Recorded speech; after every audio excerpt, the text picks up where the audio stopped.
Hello again. Today I am going to be doing something a little different. I am not going to be working with wood, but I am still going to be working in the wood shop. I'm going to be working with solid surface. Some people know it as corian. It's another countertop type of material. It's very common in a lot of restaurants, doctor's offices, hospitals, even bathroom, like residential bathroom sinks. In this case, I'm going to be using it in a wall pass-through countertop.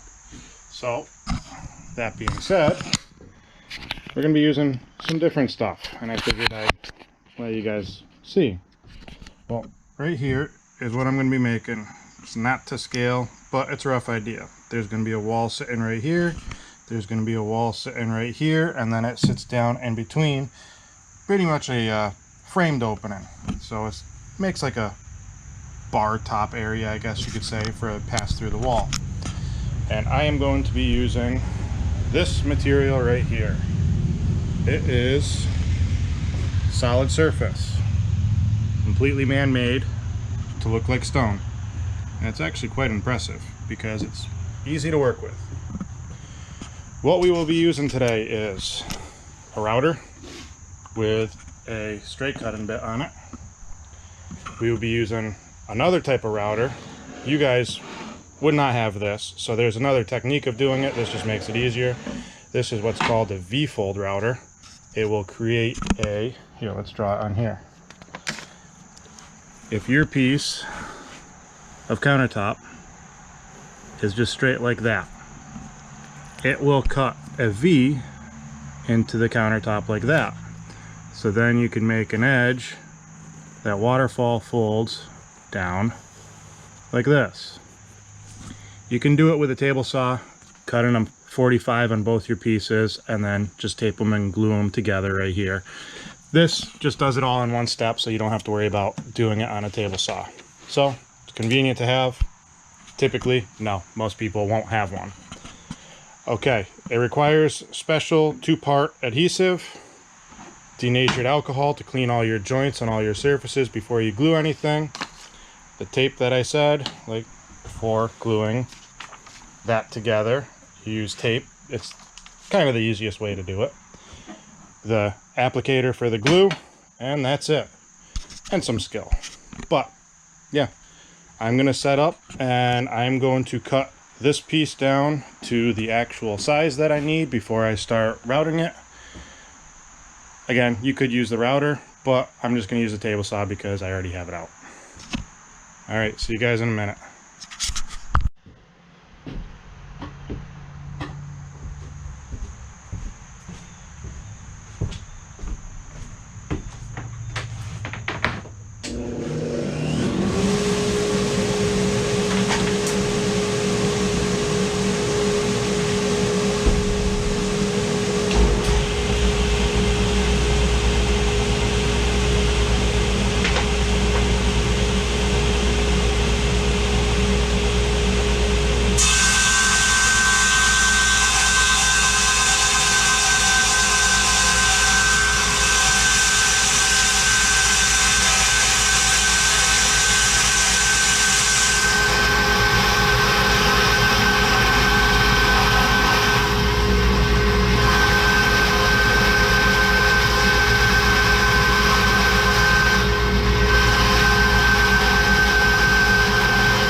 now I am wiping everything down on our blank piece with denatured alcohol.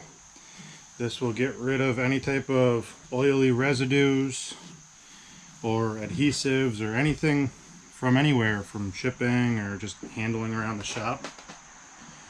It also will get rid of old Sharpie marks because this was left over from another job. We don't want any type of foreign contaminant because we are going to be putting tape on here, and the cleaner it is, the better the tape will stick. But also, with the adhesive for solid surface, if you put a pencil mark or a Sharpie mark or something underneath the tape and it touches the adhesive, it bleeds through the adhesive to the face and it stains it.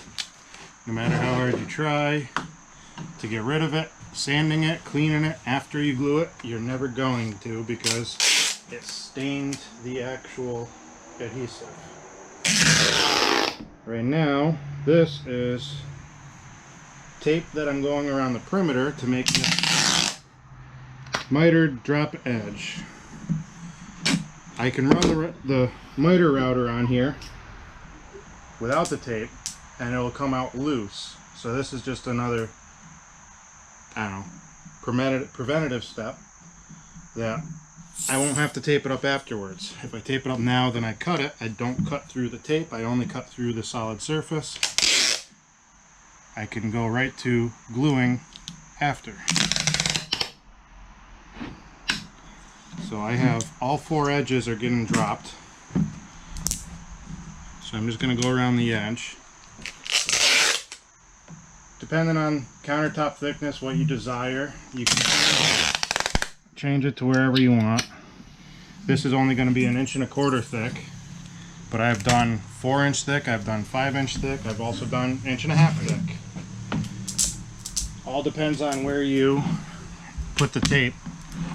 So if I did a 4-inch thick, I would measure from here over 4 inches, and then that would be the center line of where my tape is. Well, I'm only doing 1.25 inches, so the center line of my tape is only 1.25 inches over.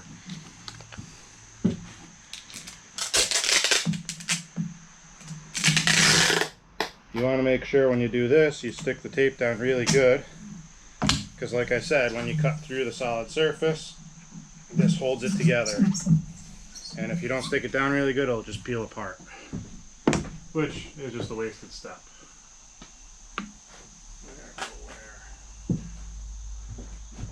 I have somewhere, this isn't it, but I'll use it. Just a block of wood to push it down, work out any bubbles that you may have in there.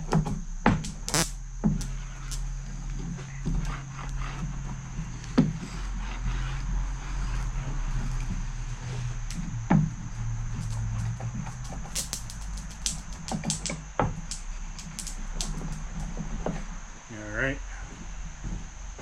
And then all my little tails.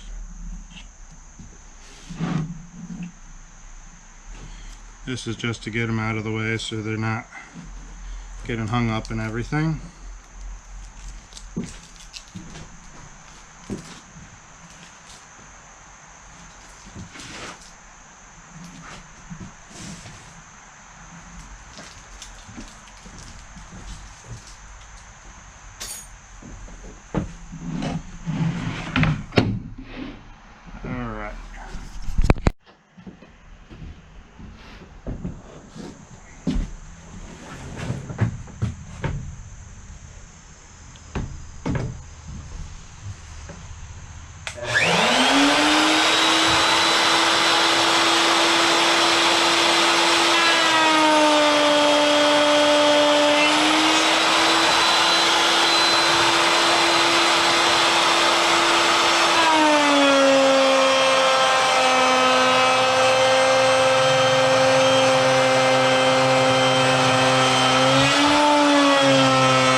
Okay, so there's that first pass, and that's what it does.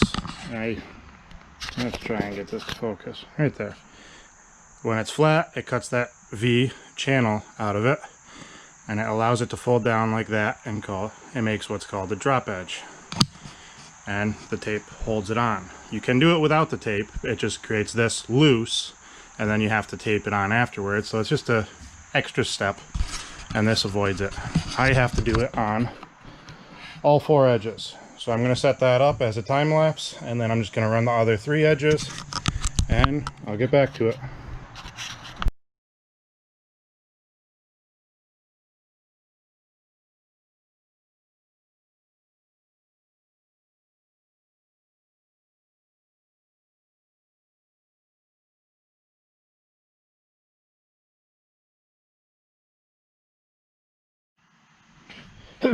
Here is an upside down view of what I just did.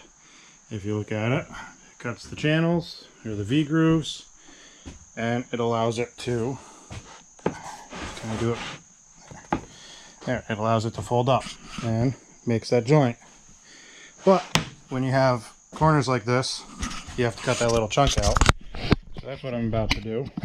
And then I'm ready to glue once I do that. Well, I gotta rub it down with denatured alcohol and then glue. But so close. I'm gonna need to flip this.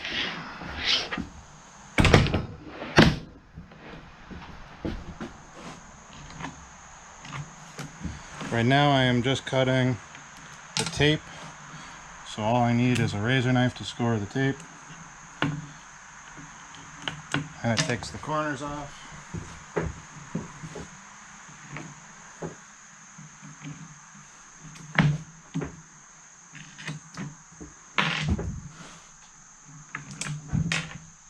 Alright.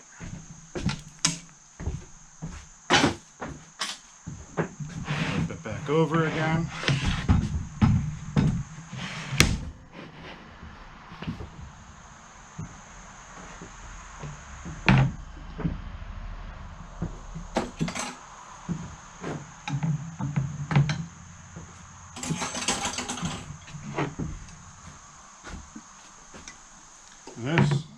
This is just denatured, and you want to rub it in here. You don't want to be too excessive because it can eat the adhesive on the tape, but you do want to make sure you clean the whole joint. Because like I said before, if you have foreign debris or you have pencil lines or whatever you have, it can mess with the adhesive.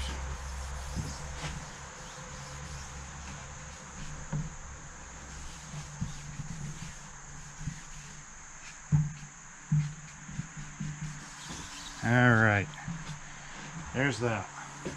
The one thing I am going to do is I'm going to get a piece of cardboard to set down on my bench so I do not get glue on my table saw. And then I'm going to set up for gluing. I'll be right back. Okay, I got my cardboard down. I have my glue purged from the tip because it's a mixing tip because it's 2-part. I don't know if it's an epoxy or what. It's just solid surface adhesive. I know it's a 2-part something, so you need mixing tips. So all I am doing is putting about a 3/16 of an inch bead in the bottom of the joint. There. And then I take my square and I take my tape. And the tape is going to act as the clamp. You fold this edge up, stick it on there, you pull it over till it's square on the inside. Let's get a view of that. Right in there.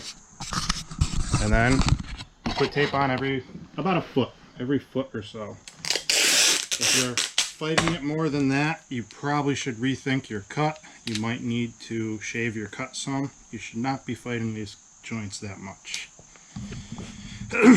And then you just work your way around. You want to make sure you don't miss this little area right here because that is getting glued together as well.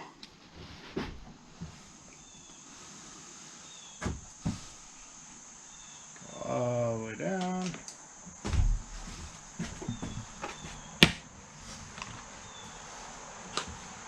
Hopefully you don't lose your tape. There it is.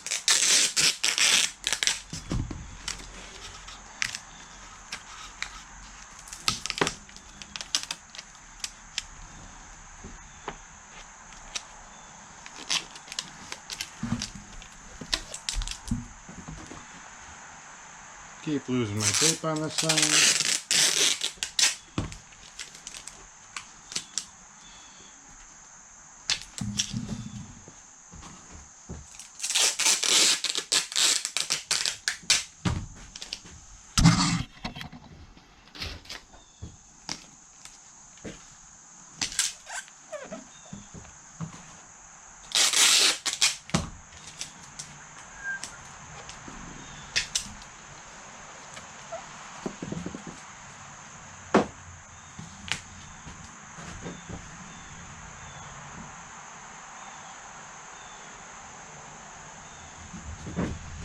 You do want to work fairly quick because this has about a 20 to 25 minute set time before you can't work with it anymore.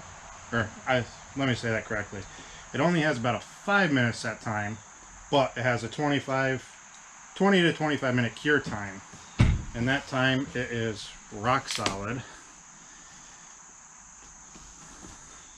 So you do have to work fairly quick.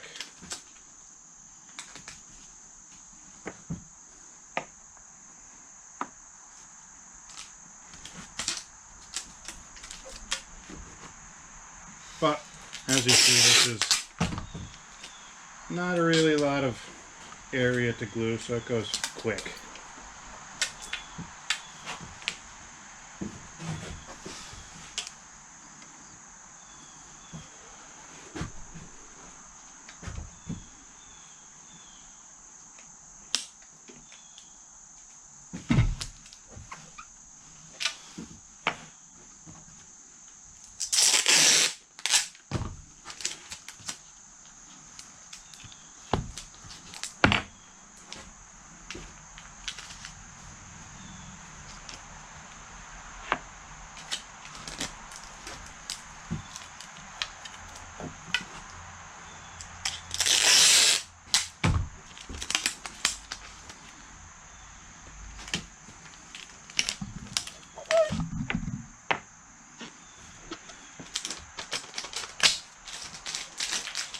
Got too much dust on that one, so it didn't want to stick.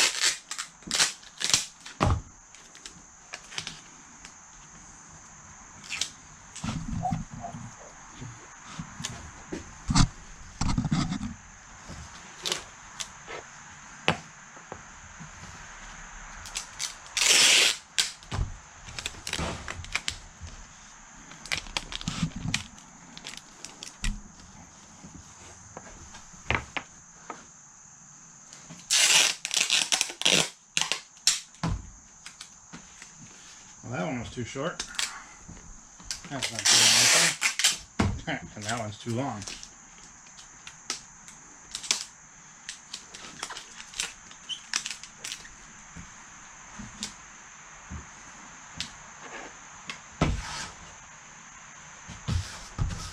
Okay, so there is our glue up. I've got, let's get in there, all the edges glued and glued. Like I said, this will take about 25 minutes or so to dry up. Once it's dry, I will come back to this, take all the tape off. I'm actually going to be removing this bead of glue inside the edge because I am going to be putting extra buildup inside the edge because I want it to feel solid all the way across. Then we will be cutting a subtop for this that it's actually going to get mounted from, and from there I'm going to then cut the notches out of the sides where it fits into the wall, and then we'll be sanding it. Alrighty, see you in a little bit. Okay, so while it was drying, I went around and scraped out a lot of the glue with the chisel, but not all of it. I am going to pull the tape off and scrape out the rest of it now. That way I can get ready to glue in the extra strip that I'm going to be doing inside of it. So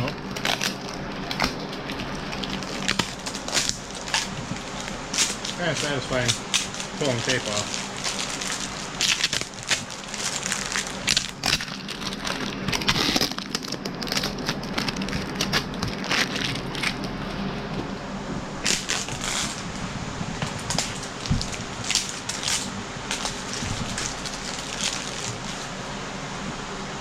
I am just going around and scraping out all the excess glue that's on the inside.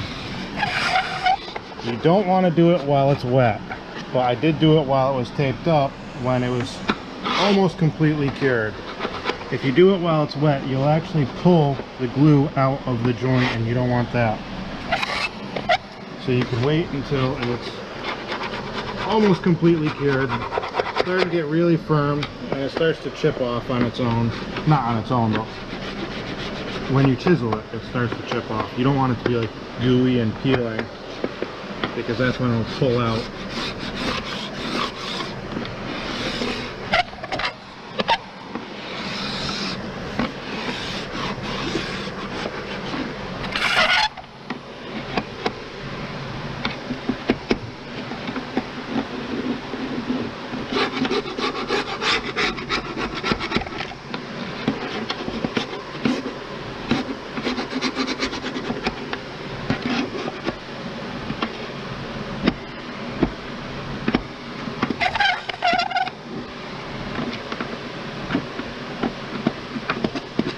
Alright, so I have all that scraped out. I am going to cut 2 long pieces to fit inside of here,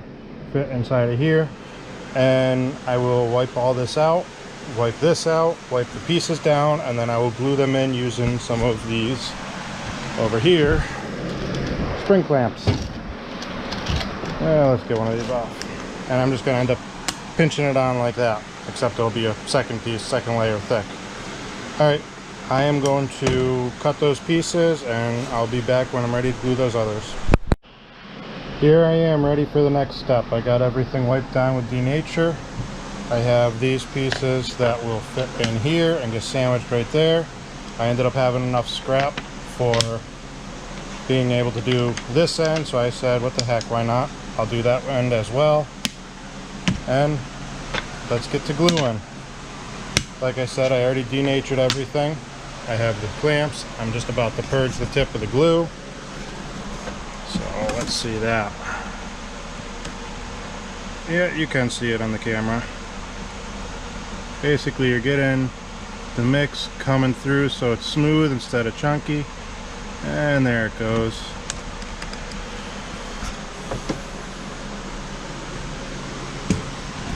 Get this camera set up. I'll go right here.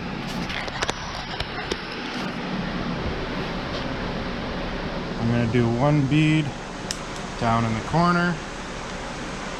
This you're going a little bit heavier because you have more area to cover. And then I'm doing 1 bead on this face.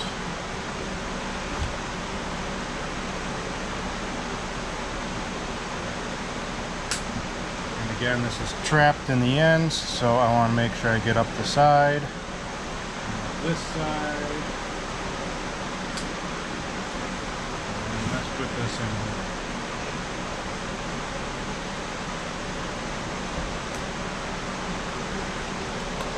Get it set with your fingers. And then start clamping. I'm going to have these clamps set up every 3 inches or so. But I'm also going to give a little twist to them so it pulls the piece down.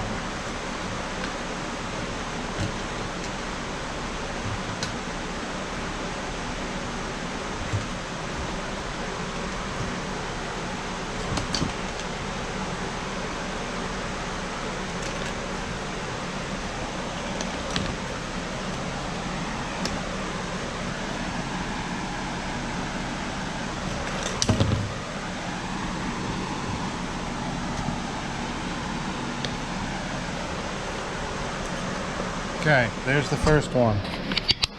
Let's see if I can get it on here. There is a nice little bead at the bottom, and there is a bigger bead at the top across the entire thing. Alright, I'm going to set up the time lapse and do the rest of them on that.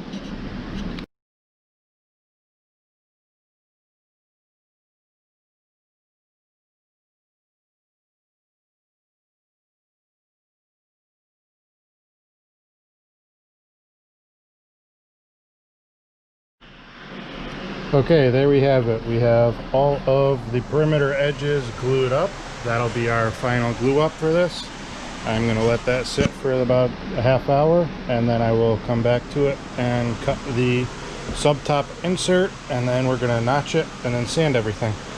Alrighty, see you in a little bit.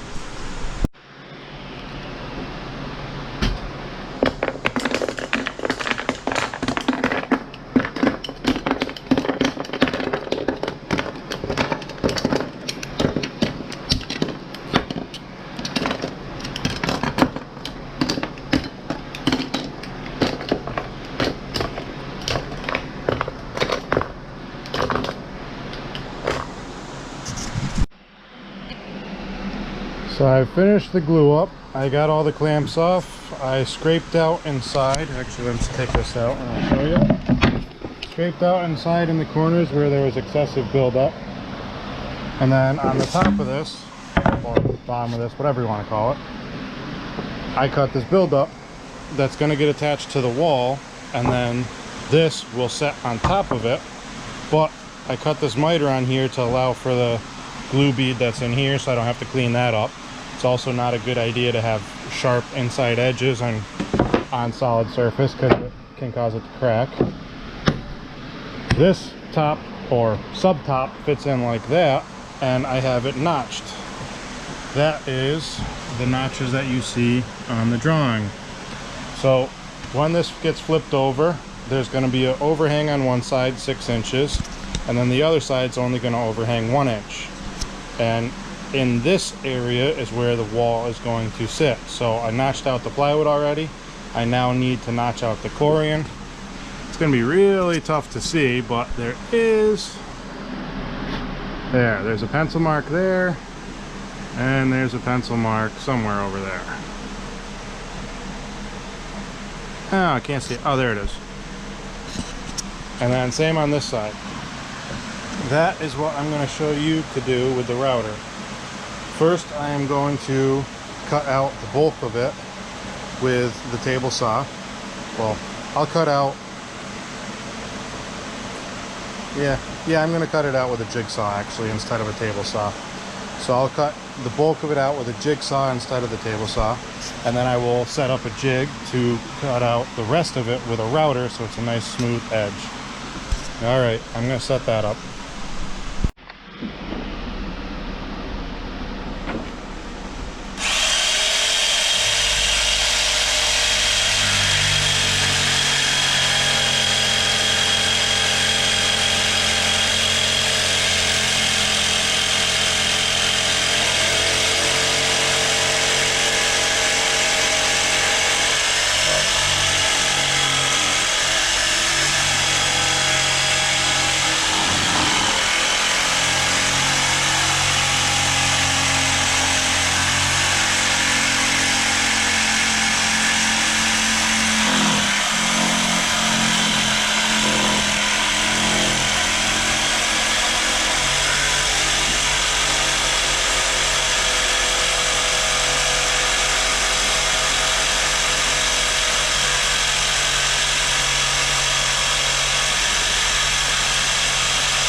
Alright, so that is the first notch. A lot of dust all over, but that's where the wall's gonna sit. So just imagine this being the wall. It will be inside of here. And our wall is 6 3/8 thick, so it ends up taking up the whole space. And then the trim covers up the extra gap. And then I gotta do this side route it out. Alright, that one's gonna be a time lapse.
Okay, so I took the belt sander and ground down the underside, all the excessive glue on there.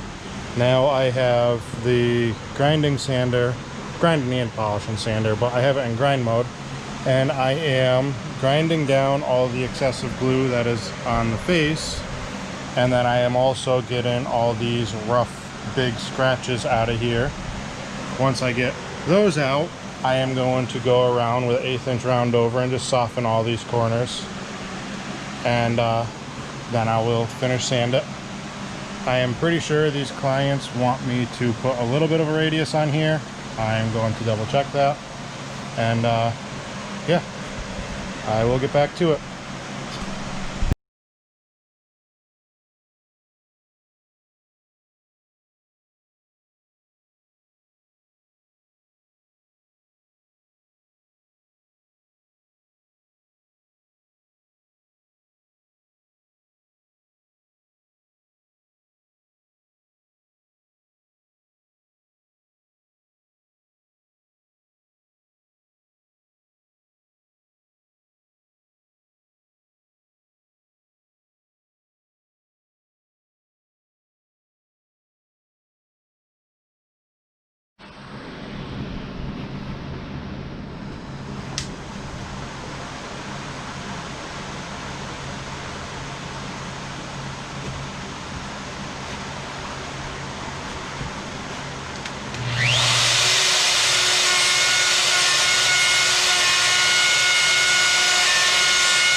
Okay, there we have it.